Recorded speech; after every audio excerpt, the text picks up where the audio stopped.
A paz do Senhor, queridos e amados irmãos, que bênção de Deus poder mais uma vez estar aqui com os irmãos para mais uma pré-aula da Escola Bíblica Dominical. Hoje, queridos, a lição de número 8. Tenho certeza que mais uma grande lição para o nosso crescimento espiritual. A lição 8, que tem por título a sutileza do enfraquecimento da identidade pentecostal.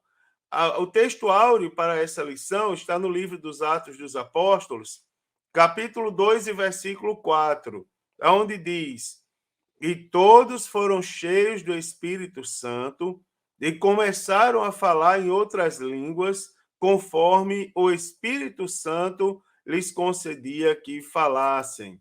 A verdade prática diz: a doutrina do batismo no Espírito Santo e o falar em outras línguas como sua evidência são um distintivo pentecostal mantido pela nossa igreja. A leitura bíblica em classe está em dois livros, primeiro no livro dos Atos dos Apóstolos, depois na primeira carta do apóstolo Paulo aos Coríntios. Primeiro em Atos dos Apóstolos, nós vamos ler no capítulo 2, versículos de 1 ao 4, onde diz assim: Cumprindo-se o dia de Pentecostes, estavam todos reunidos no mesmo lugar. E, de repente, veio do céu um som, como de um vento veemente e impetuoso, e encheu toda a casa em que estavam assentados. E foram vistas por eles línguas repartidas como que de fogo, as quais pousaram sobre cada um deles. E todos foram cheios do Espírito Santo e começaram a falar em outras línguas, conforme o Espírito Santo lhes concedia que falassem. Também em 1 aos Coríntios, capítulo 12, vamos ler do versículo 7 ao versículo 11. Diz assim, ó: Mas a manifestação do Espírito é dada a cada um para o que for útil, porque a um, pelo Espírito, é dada a palavra da sabedoria, e a outro, pelo mesmo Espírito, a palavra da ciência, e a outro, pelo mesmo Espírito, a fé, e a outro, pelo mesmo Espírito, os dons de curar, e a outro, a operação de maravilhas, e a outro, a profecia, e a outro, o dom de discernir os espíritos, e a outro, a variedade de línguas, e a outro, a interpretação das línguas. Mas um só e o mesmo Espírito opera todas essas coisas, repartindo particularmente a cada um como quer. Irmãos, os objetivos dessa lição são, primeiro, conceituar o Pentecostes bíblico; segundo, identificar o distintivo pentecostal de nossa igreja; e terceiro, conscientizar a respeito da manutenção de nossa identidade pentecostal. Como motivação, irmãos, imagine aí comigo que o missionário Gunnar Wingren, ao desembarcar em Belém do Pará, ensinando que as línguas não são a evidência inicial do batismo no Espírito Santo. Então, uma pergunta: será que a gente consegue imaginar isso? Não é, irmão? Será que a gente consegue imaginar o missionário pioneiro da nossa igreja no Brasil chegar pregando algo diferente acerca das línguas estranhas? Por exemplo, dizendo que as línguas não são a evidência inicial do batismo? Então, é um ensino que, com certeza, iria contrariar toda a história do movimento pentecostal no Brasil. Agora, só para servir ali de ponto de contato, né? Só para servir de motivação e despertar o raciocínio dos irmãos. Vocês acreditam que existem pessoas que defendem isso? Existem pessoas, irmãos, que simplesmente buscam argumentos para ignorar completamente o que o Espírito Santo fez nos primórdios da nossa história e que o Espírito Santo continua fazendo. Tem pessoas defendendo com unhas e dentes que nós inventamos coisas e que o que nós fazemos não tem base bíblica. A maneira como expressamos, exteriorizamos, digamos, a nossa fé, fazendo menção principalmente à maneira como nós cultuamos a Deus. Então, nesta lição, nós vamos estudar aqui, irmãos, um pouco sobre a identidade pentecostal e se há ou não relação com o Pentecoste bíblico. Agora, o nosso enfoque aqui será mostrar para os irmãos que algumas sutilezas do erro, elas estão aparecendo no movimento pentecostal e como todos os outros assuntos que nós estamos falando aqui, são sutilezas, são coisas que tentam deturbar, são coisas que tentam atrapalhar, são coisas que tentam desfazer o que os pioneiros fizeram. Então, o que eles fizeram, o que eles ensinaram. Então, no contexto da nossa igreja, né, o principal deles está relacionado com a negação da atualidade dos dons espirituais. Né? Pessoas que negam o movimento pentecostal, eles negam a atualidade dos dons.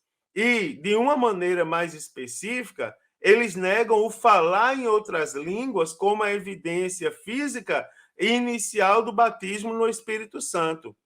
Então, nós temos que saber detectar e corrigir, irmãos, esse desvio doutrinário. E para começar a fazer isso, nós precisamos entender algumas definições.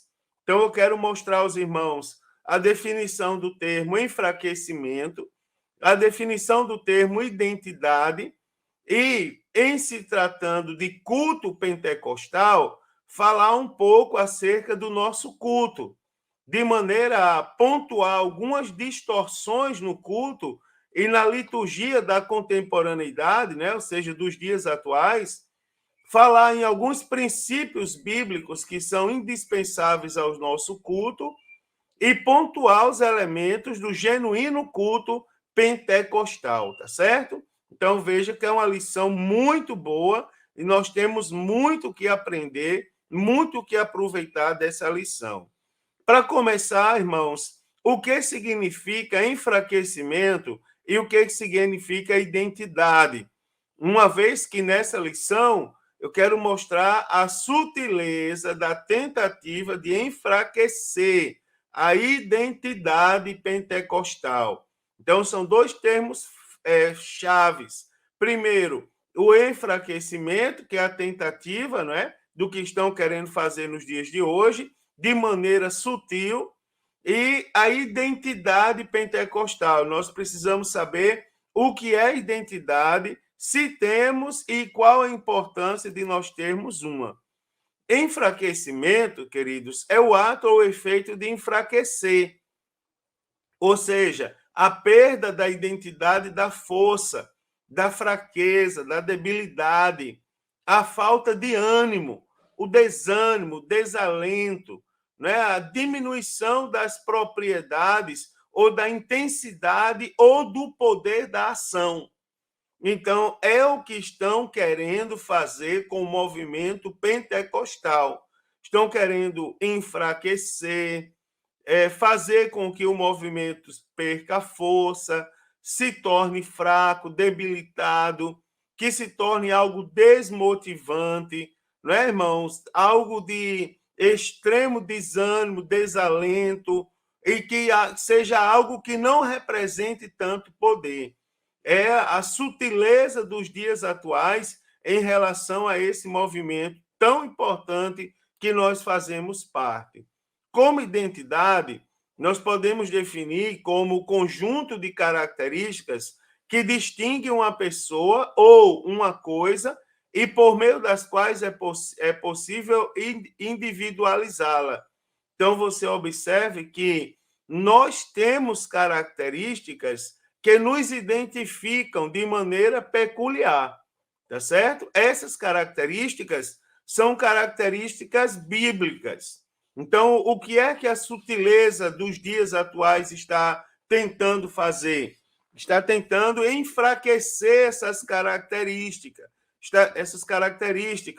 Está querendo, digamos, diminuir o seu efeito, né? Está querendo destruir. Então, nós temos que ter muito cuidado com isso.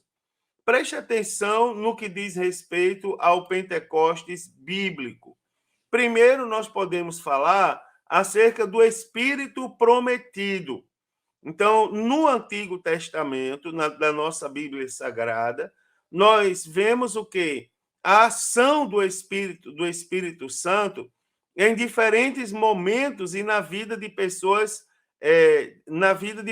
diferentes. Então, nós vemos o Espírito Santo agindo sobre a criação, não é? A terra era sem forma e vazia, e o Espírito Santo pairava sobre a face do abismo.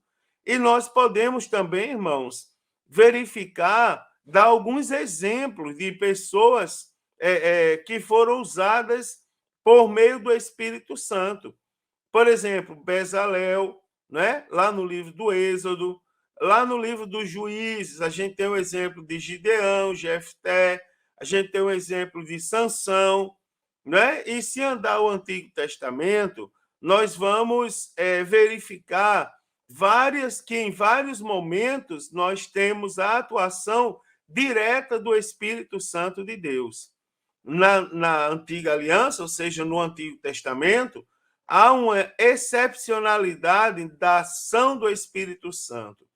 De uma forma mais específica, irmãos, o Espírito Santo, no Antigo Testamento, ele atuava sobre a vida de pessoas escolhidas para obras especiais, como era o caso dos reis, dos sacerdotes e dos profetas.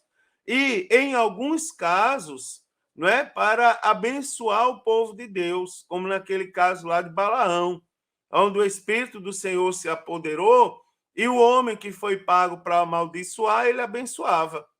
Tá certo? Então, nós observamos no Antigo Testamento que havia uma ação mais restrita do Espírito Santo de Deus. Agora, no Antigo Testamento, havia também uma promessa de derramamento do Espírito de Deus sobre todos, tá certo? E não apenas sobre pessoas escolhidas ou uma classe especial de pessoas. Quando estamos estudando o movimento pentecostal, nós destacamos textos em Ezequiel, Jeremias e principalmente lá no livro do profeta Joel. Irmãos, o Espírito que era prometido no Antigo Testamento, agora ele foi derramado no Novo Testamento.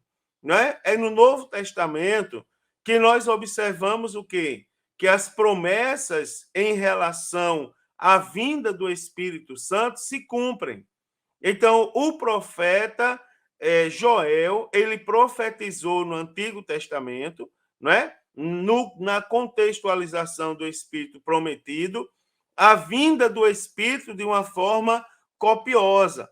Então, se a gente for analisar o livro do profeta Joel, lá no capítulo de número 2, né, versículo de número 28, há uma promessa. Aí há de ser que depois derramarei o meu espírito sobre toda a carne, e vossos filhos e vossas filhas profetizarão. Os vossos velhos terão sonhos, e os vossos jovens terão visões. Né, irmãos? Também sobre os servos e sobre as servas, naquele dia derramarei o meu espírito. Então, essas promessas, elas tiveram cumprimento no dia de Pentecostes. E ali no dia de Pentecostes é identificado, irmãos, o cumprimento da promessa como o batismo no Espírito Santo, conforme descreve lá em Atos, capítulo 2, do versículo 1 ao versículo de número 4. No dia de Pentecostes, o que é que nós observamos? Que o Espírito de Deus, ou o Espírito Santo, ele é derramado sobre toda a carne, sem distinção de sexo, de raça ou de idade. Ou seja, isso aqui mostra a universalização da promessa de Deus.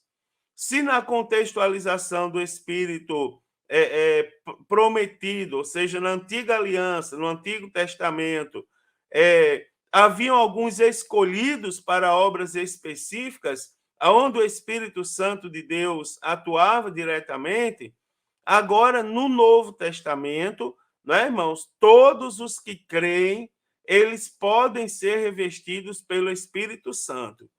O Espírito Santo é aqui onde a gente diz que o Espírito Santo é para todos. O batismo no Espírito Santo é para todos. Agora, com um detalhe, essa expressão todos diz respeito àqueles irmãos aqueles que creem, aqueles que aceitam Jesus, aqueles que se comprometem com o reino. Então, diferentemente da antiga aliança, do antigo pacto, no qual pessoas especiais tinham privilégio para serem usados por Deus, no Novo Testamento, a partir do dia de Pentecostes, Deus derramou o Espírito sobre todo o seu povo. Né? Lembrando, Deus derramou o Espírito sobre todo o seu povo. Então, todos poderiam cumprir a missão de proclamar a mensagem do seu reino. Só um detalhe aqui, abrir parênteses, porque esse assunto é um assunto polêmico, no sentido de que, se não explicarmos detalhes do que estamos falando, pode ser que daqui surjam heresias. Então, o Espírito foi derramado sobre os servos de Deus, ou seja, sobre aqueles que se comprometeram com o reino de Deus, com a finalidade específica. Não foi Deus não derramou o Espírito sobre qualquer pessoa de qualquer maneira, não. As pessoas que tinham compromisso com Deus, elas experimentavam e experimentam do dom do Espírito Santo para cumprirem a missão de proclamar a mensagem do reino de Deus, ou seja, para dar continuidade à missão de Cristo nesse mundo, que é aproximar as pessoas de Deus. Então, quem recebe o batismo no Espírito Santo não recebe para viver na mídia, recebe para ser usado por Deus, tá certo? Recebe para ser um vaso nas mãos do Senhor. E agora há um distintivo, né, irmãos, pentecostal em nossa igreja. Primeiro, a atualidade dos dons espirituais. Se nós começarmos a estudar um pouco a história da igreja, né, lá nos cursos de teologia, nós vamos aprender sobre Agostinho de Hipona, chamado por alguns de Santo Agostinho. Esse homem, ele introduz na igreja um erro terrível, não é? Que é o erro de anunciar que os dons espirituais haviam cessado. Então, no entendimento dele, os dons existiram, mas eles eram restritos ao período apostólico.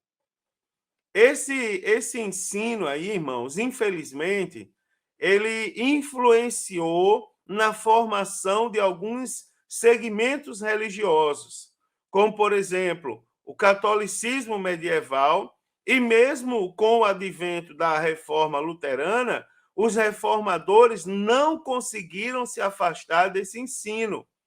Não é? Então, houve e há o ensino de que os dons cessaram no período apostólico. Agora, Deus, irmãos, aprove a Deus, não é?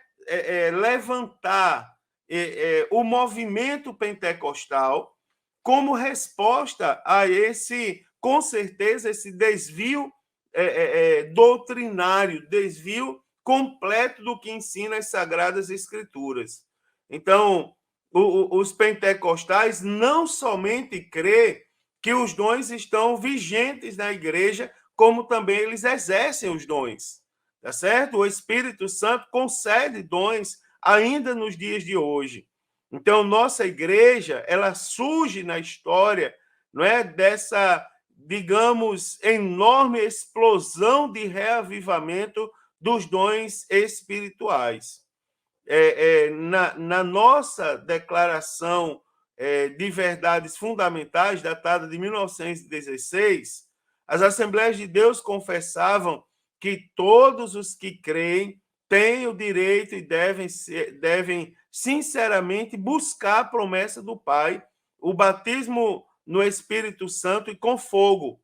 E ainda afirma que, com o batismo no Espírito Santo, vem o revestimento de poder para a vida e serviço, né? A concessão dos dons e seus usos no trabalho do ministério.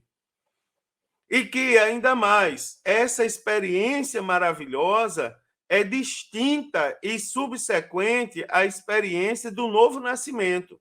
Ou seja, o batismo no Espírito Santo, daqui a gente tira duas verdades. Batismo no Espírito Santo, aliás, a gente tira algumas, não é? Por exemplo, o batismo no Espírito Santo é um revestimento de poder para fazer a obra de Deus, né, irmãos? Não é para ninguém, não é um revestimento de poder para trazer fama, não, é para fazer a obra de Deus. E quando fazemos a obra de Deus, quem menos aparece são os trabalhadores. Quem mais aparece é o Deus que é o alvo, o Deus que é o alvo, que é para quem nós estamos trabalhando. Segundo, irmãos, é que o batismo no Espírito Santo não é para salvação. Pelo contrário, a pessoa que, para receber o batismo no Espírito Santo, ela já tem que ser salva. Tá certo? Já tem que ser salva. Lá em Atos dos Apóstolos, capítulo 10. Atos, capítulo de número 10, dos versículos, a partir do versículo 44. Olha o que é que diz. E Pedro, dizendo ainda essas palavras, caiu o Espírito Santo sobre todos os que ouviam a palavra. E os fiéis que eram da circuncisão, todos quantos tinham vindo com Pedro, maravilharam-se de que o dom do Espírito Santo derramasse também sobre os gentios, porque os ouviram falar em línguas e magnificar a Deus. Né? Então, respondeu o apóstolo Pedro, pode alguém, porventura, recusar água para que sejam batizados estes que também receberam como nós o Espírito Santo, né? E mandou que fossem batizados. Então, você observa, primeiro há um novo nascimento, depois, em consequência a isso, após a busca, não é, irmãos, há o batismo no Espírito Santo. Outra coisa a ser falada, outra coisa que a ser... aliás, deixa eu voltar um pouquinho para eu reforçar para os irmãos aquela famosa polêmica, né, irmãos? É uma polêmica porque as pessoas hoje pairam no misticismo. Então, por exemplo, pode Deus usar um bêbado para você? Irmãos, bote na sua cabeça que nós estamos na dispensação da graça, no período da igreja, onde a igreja foi separada por Deus para dar continuidade à obra de Deus. Nós estamos no período do culto racional, ou seja, o culto do raciocínio, o culto do entendimento. Então, nesse sentido, nós fomos separados por Deus para dar continuidade à obra de Deus. Então, queridos, o que é que nós temos aqui? É possível Deus usar um bêbado? Cuidado, irmãos.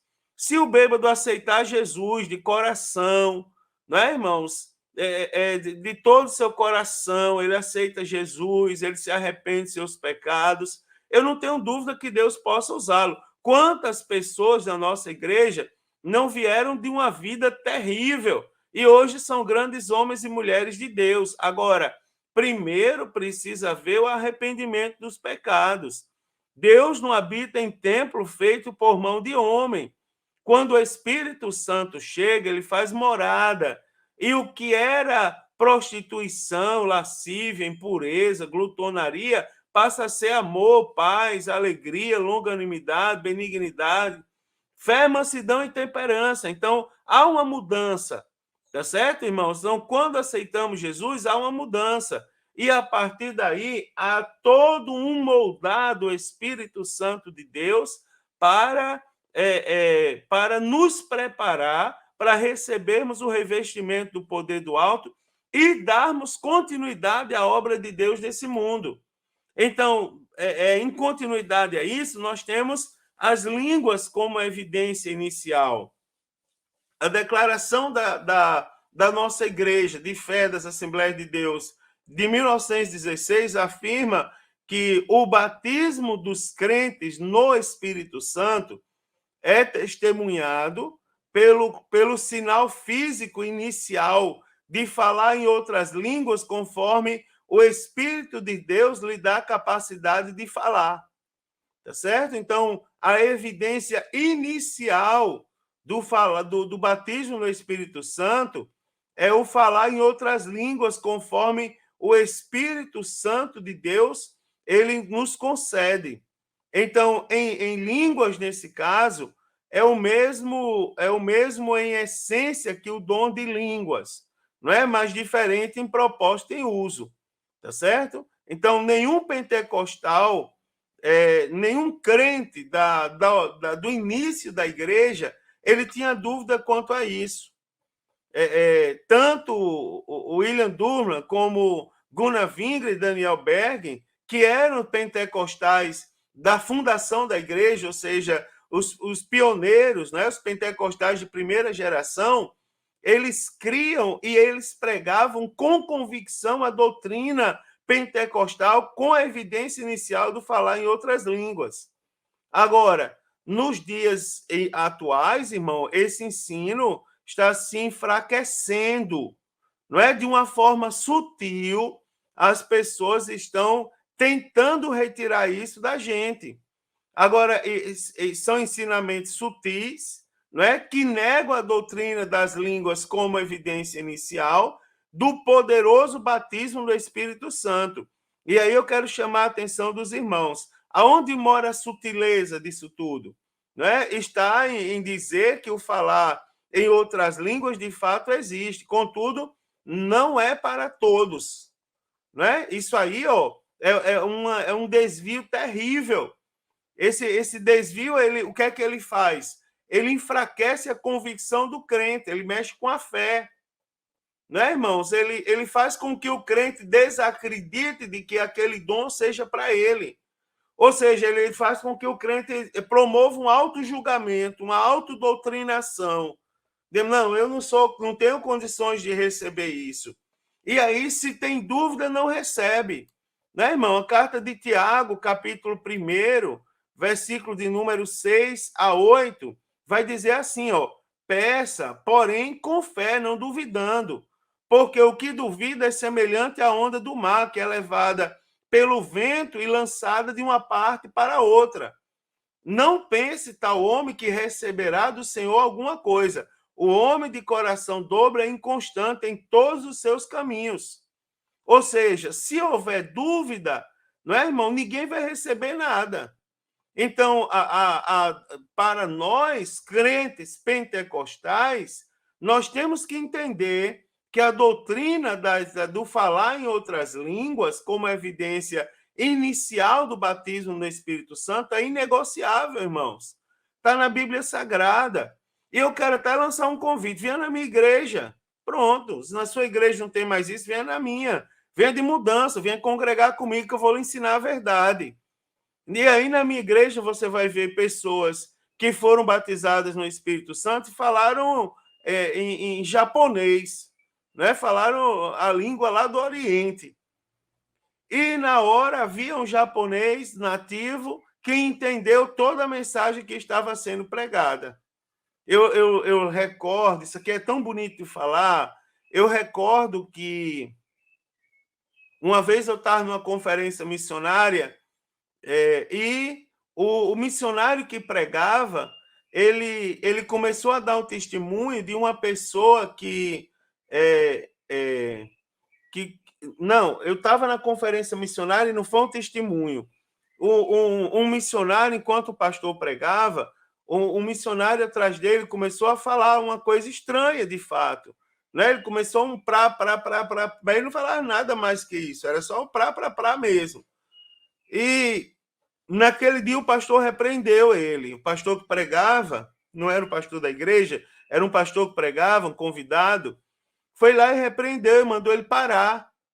E na hora que ele mandou ele parar, um outro pastor missionário se levantou e disse assim: para que vocês saibam que é Deus que está falando, esse homem está falando no dialeto que eu trabalho, de uma tribo que eu trabalho em determinada parte do mundo, e eles falam com exatamente nesse dialeto. E Deus está falando assim, e começou a traduzir o que o missionário falava em outras línguas. Então, irmãos, as outras línguas existem como dom, tá certo? Ou seja, algo concedido por Deus, como evidência do batismo no Espírito Santo. Ou seja, naquele momento há evidência, ao falar em outras línguas, conforme o Espírito conceda que fale. Temos por obrigação manter a chama pentecostal acesa.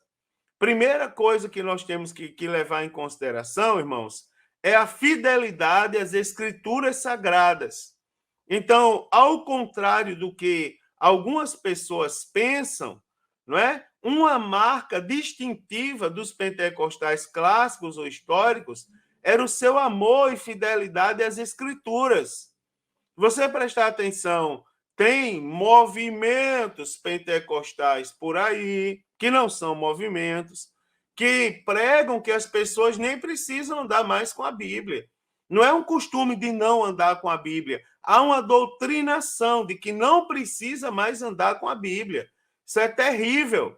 Tá certo, irmão? Não só andar com a Bíblia, mas viver com a Bíblia.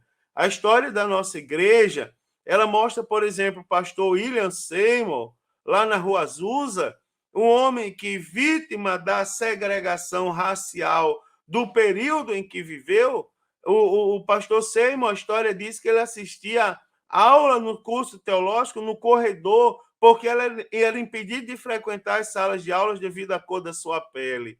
Mas depois ele era um homem capaz de repetir as minúcias do que foi falado dentro da sala de aula. Né, irmãos? Então, uma característica, aí se a gente olha a história da nossa igreja, nós vamos ver homens bons de Bíblia. Nós temos grandes teólogos pentecostais no Brasil atualmente, homens que fazem a diferença. E por que não dizer que sustentam a igreja nas costas? Porque enquanto tem o movimento, não é só os movimentos seculares que tentam desmerecer a igreja, são também movimentos religiosos que tentam ridicularizar os dons espirituais e o batismo no Espírito Santo. Então, como já foi dito, irmãos, o movimento pentecostal, falei lá no início, ele surgiu em reação ao liberalismo teológico.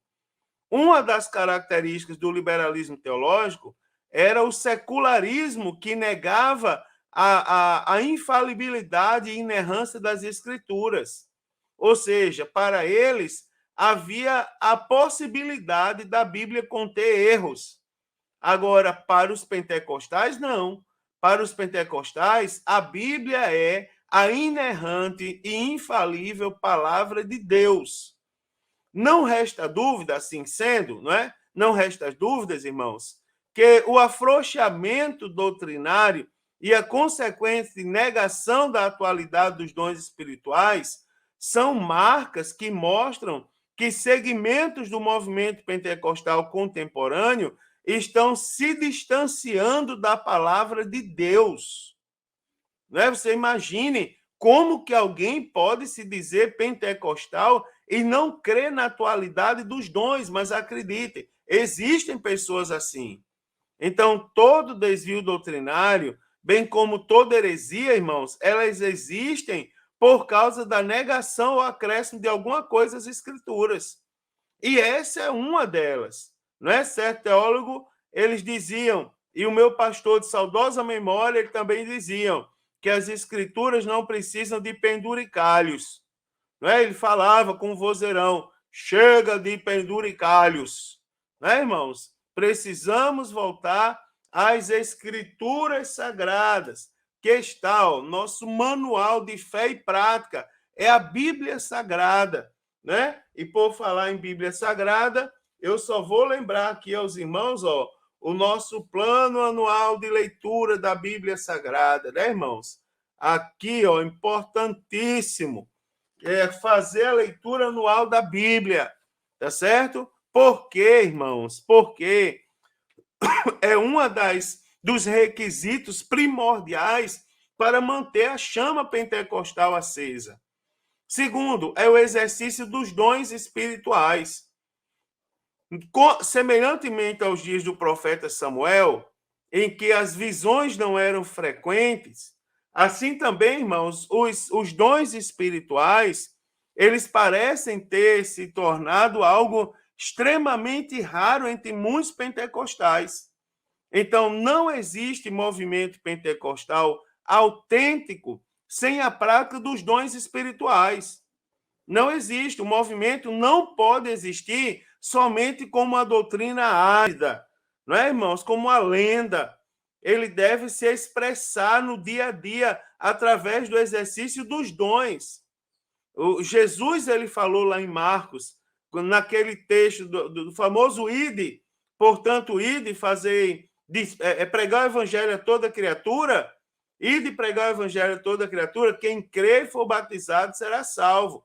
E diz lá, em meu nome, vocês expulsarão demônios, falarão novas línguas, não é, irmãos? E ainda que bebam, pisarão em serpentes e escorpiões, e ainda que bebam alguma coisa mortífera, não lhe causará dano algum.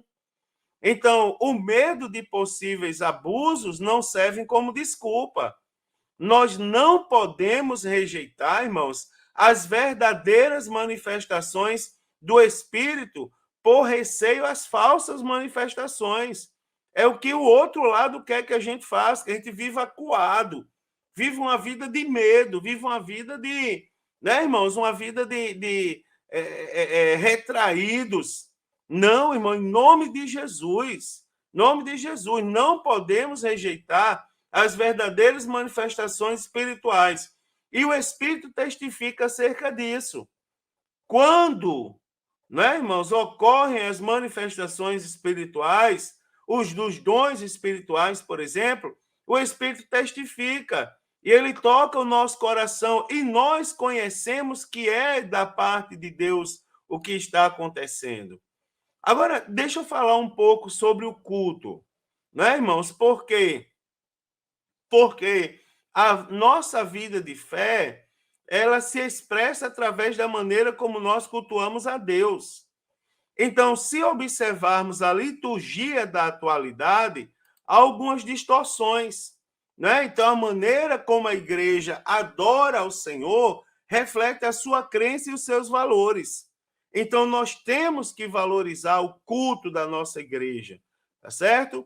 Em algumas igrejas, elas estão se desviando tanto dos padrões bíblicos e históricos que chegam a situação, irmãos, extremas, como, por exemplo, que, em nome da liberdade e da espontaneidade, o culto se desvirtuou em muitas igrejas.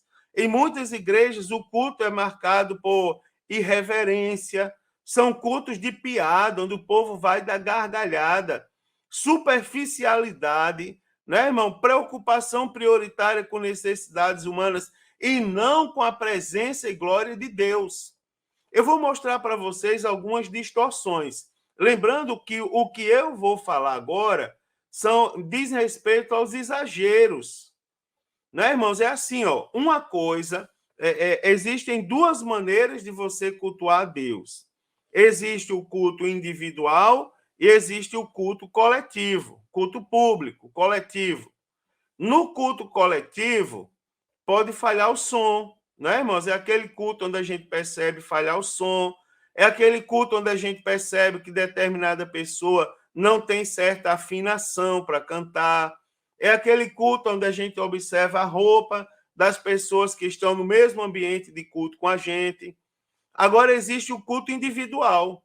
O culto individual é aquele culto onde o som nunca falha, porque pode até nem ter som, mas existe o culto, você está cultuando. Né? Esse culto todos nós devemos prestar. É aquele culto, irmãos, onde a gente chega no ambiente e a gente se liga com Deus. Tem muitas pessoas que vão ao culto público, que é importante. É no culto público onde Deus usa as pessoas para a gente. Agora você observa, chega e senta e fica lá como se fosse assistir uma apresentação. E muitos lugares estão distorcendo tanto a palavra de Deus que as pessoas vão literalmente para assistir apresentações. Então, eu estou falando de exagero. Por exemplo, pastor Mário é frio, é cru, não crê na atualidade dos dons. Isso é mentira de Satanás.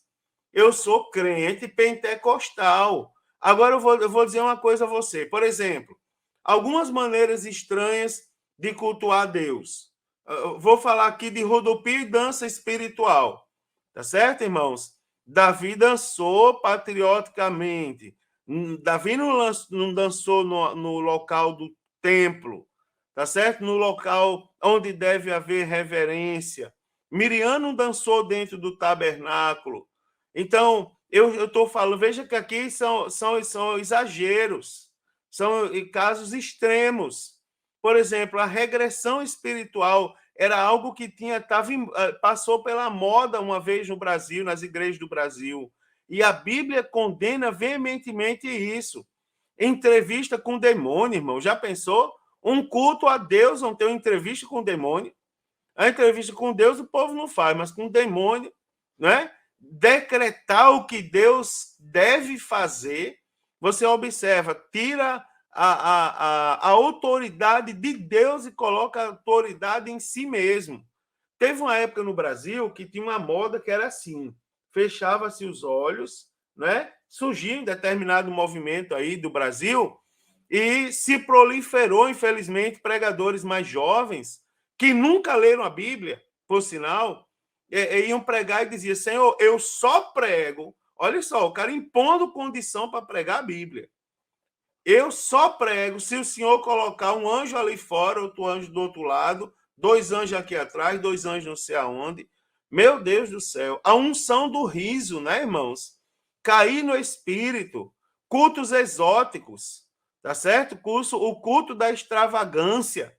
Tem determinados cultos que os pastores vão com vestido, com a coisa, e ficam rodando o tempo todo.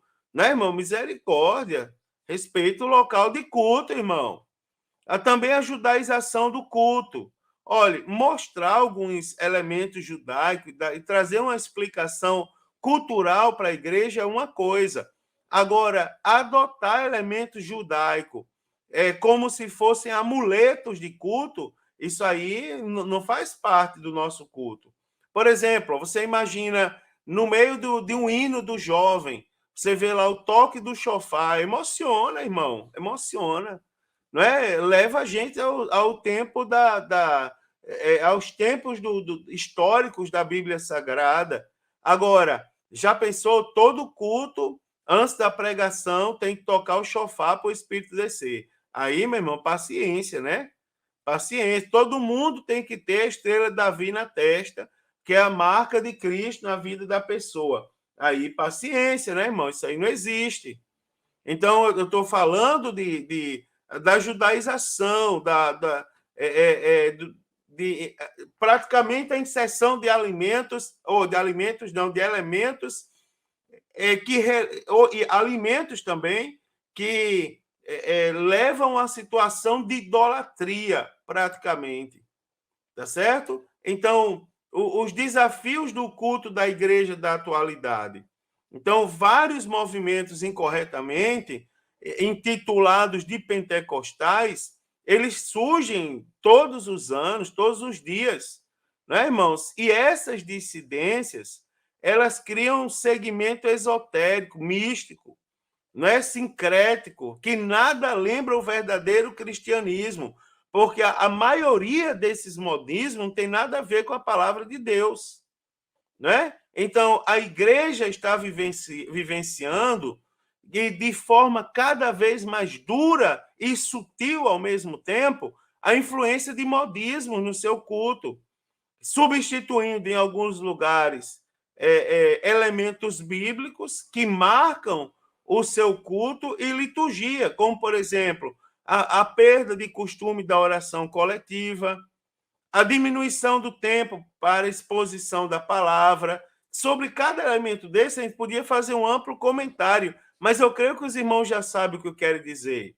Há poucos dias, um jovem chegou para mim, um jovem da minha igreja, disse, pastor, eu fui para o culto rebelmente, né? De maneira rebeliada. Fui ao culto em determinado lugar. Quando cheguei lá, pastor, foram 1 hora e 40 minutos o povo de pé num suposto momento de adoração. E depois, em 10 minutos, o homem leu um versículo, fez uma brincadeira e o povo riu e pronto, ali acabou o culto e o povo dizendo abençoado. Então, você observa diminuição do tempo para a exposição da palavra, e esses lugares têm atraído multidões, perda da adoração cristocêntrica, ênfase em mensagens de autoajuda, tá certo? É o antropocentrismo, né? Em evidência, ou seja, o homem como centro de tudo, os aplausos substituindo, irmão, a glorificação espontânea na igreja, tá certo? Danças teatrais nos cultos que retiram, irmão, a centralidade da palavra. As pessoas vão na expectativa do momento da dança e não no momento da exposição da palavra de Deus. Então, nós não podemos esquecer, né, irmão? Não podemos esquecer também de algumas extravagâncias doutrinárias, como, por exemplo, a teologia da prosperidade, confissão positiva, quebra de maldição, triunfalismo, né? E outras coisas mais, heresias diversas que surgem diariamente e estão como que tragando as pessoas nos dias de hoje. Existem alguns princípios bíblicos indispensáveis ao culto. Nós devemos lembrar, irmãos, que o nosso culto pentecostal, ele não é um espetáculo, nem um show caracterizado por som extremamente alto e dançante, gelo seco, roupa extravagante, música carregada de agressividade e barulho, né, irmão? Nos mais diferentes ritmos, onde os participantes eles estão mais interessados na euforia, gritaria, diversão e autossatisfação, não é? Todo elemento que intervém nesta relação, desviando a atenção para si, não atende à finalidade do culto. E qual é a finalidade do culto? Levar o homem a Deus. Tá certo? Levar o homem a Deus. Então, o culto, para algumas pessoas, é apenas um ponto de encontro, um momento de interatividade social. Agora, nós temos na Bíblia Sagrada algumas características do culto verdadeiro, do culto a Deus. Primeiro, quero falar algumas delas. Primeiro, o culto deve ser teocêntrico, ou seja, Deus é o centro do culto, tá certo? Deus é zeloso, irmãos, zeloso da adoração e do culto oferecido a Ele, né? Tanto no Antigo Testamento como no Novo Testamento, nós temos recomendações e instruções diversas da parte de Deus sobre esse assunto. Por exemplo, não adore essas coisas, nem preste culto a elas, porque eu sou o Senhor e eu sou Deus zeloso. Né? Lá em Deuteronômio 5:9. Deus quer ser adorado pelos seus filhos. Em Êxodo 3:12 diz, assim diz o Senhor, Israel é o meu filho, deixe meu filho ir para que me adore. Então você perceba que a adoração, ela precede o culto. Tá certo? Adore, preste o culto somente a Ele. Temam, sirva a Deus. Então, a adoração a Deus, o temor a Deus é o princípio, não é? E existem vários textos que nós podemos fazer menção para reforçar essas afirmações. Além do culto ser teocêntrico, o culto deve ser espiritual. Então, a primeira característica da adoração é que ela deve ser de adoradores que adorem em espírito. Lembre-se que o espírito é a parte do homem que conversa com Deus. Então, por que o culto tem que ser espiritual? O culto tem que ser espiritual porque a minha parte da constituição humana que fala com Deus, que é o Espírito, ela tem que falar com Deus.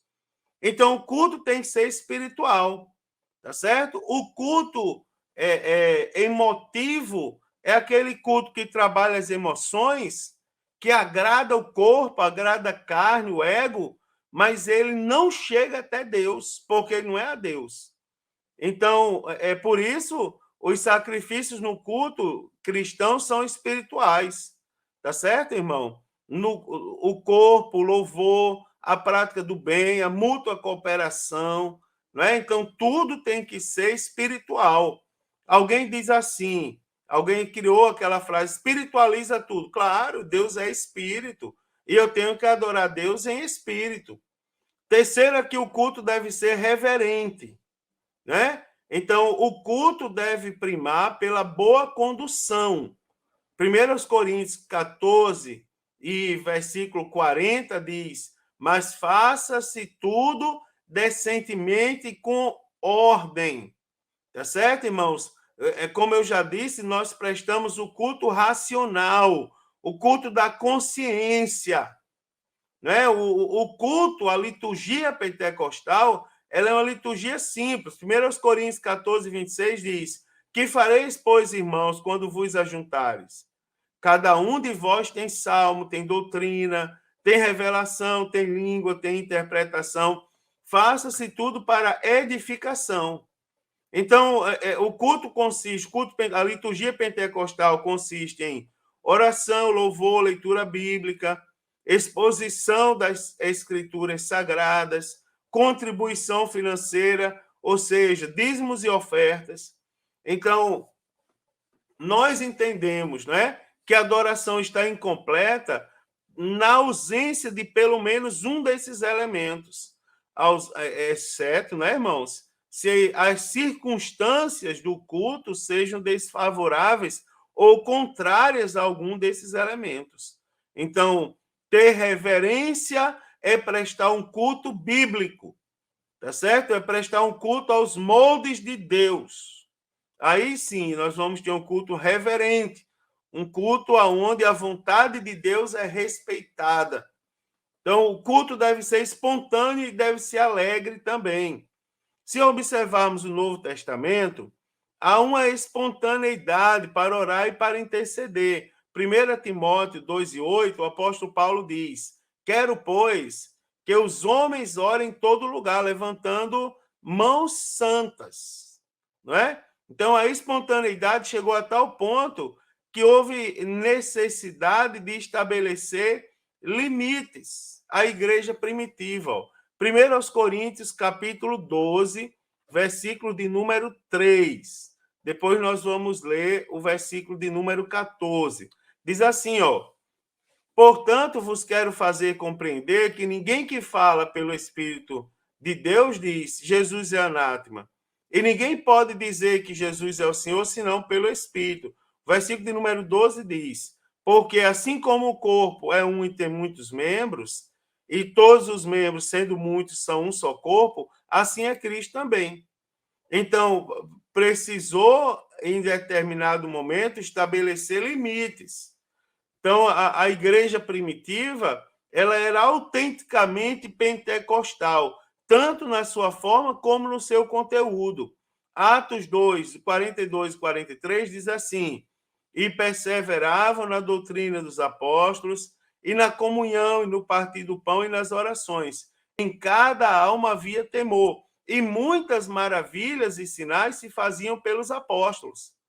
Então, nós vemos, irmãos, que era um culto autenticamente pentecostal, tá certo? Tinha operação de maravilhas, tinha reverência, tinha oração, tinha amor à palavra de Deus, né? Glória a Deus por isso. Agora, para terminar, quero mostrar aos irmãos alguns elementos do genuíno culto pentecostal. Daí nós vamos observar se nós estamos cultuando a Deus dentro desse padrão, se tem alguma coisa que estamos fazendo fora, se algo falta, não é? Por exemplo, não é? São igrejas legitimamente pentecostais. Quem são essas igrejas? Primeiro, as igrejas que aceitam a soberania da Bíblia Sagrada como inspirada e inerrante palavra de Deus, e que elege a Bíblia Sagrada como infalível regra de avaliação de qualquer manifestação espiritual. Ou seja, qualquer manifestação espiritual que aconteça dentro das nossas igrejas, no decorrer dos nossos cultos, precisa ter base bíblica. Segundo, é uma igreja genuinamente pentecostal, a que mantém a pureza da sã doutrina. Terceiro, que acredita na atualidade do batismo no Espírito Santo e dos dons espirituais. Quarto, que cumpre integralmente as demandas da grande comissão. E cinco, que tem compromisso com a santidade, não é? Que defende o aperfeiçoamento da vida cristã através da leitura da Bíblia, da oração e do exercício da piedade na consolação do Espírito Santo. Olha, irmãos, alguns elementos do culto pentecostal. Primeiro, a oração. Aleluia, glória a Deus. Então, a oração é uma prece que é dirigida pelo homem ao seu Criador. Isso aqui eu sempre, quando estou ensinando a minha igreja, eu tomo cuidado de dizer, cuidado, irmãos, que a oração não é um raio que a gente lança em outra pessoa. Tem pessoas que pensam que é isso, né? Que a oração, vamos orar por João. Daí pega e lança um raio no João. Não, a oração é a Deus. E o objetivo da oração é adorá-lo, pedir perdão pelas faltas cometidas, agradecer a Deus os favores e buscar proteção, né, irmãos? Acima de tudo, uma comunhão a mais e íntima com Ele. E crer em Deus. E pedir a Deus também bênçãos do céu. Então, a oração é uma prece dirigida pelo homem a Deus. É para cima e não para os lados. Né, irmãos? Aleluia. Também, outro elemento, hinos, tá certo? Hinos e cânticos. Então, essa é uma área da liturgia do culto que está sofrendo muito, principalmente com a proliferação de música, não é, que exalta o homem e diminui Deus. Tá certo? Então, um dos principais elementos do culto é o louvor a Deus. O culto com louvor, ele é um culto. O culto sem louvor é outro culto. Tá certo? Então, louvar a Deus significa adorá-lo, né, irmãos? Servi-lo em espírito e em verdade. Então, a música sempre esteve presente no culto de Israel da igreja primitiva.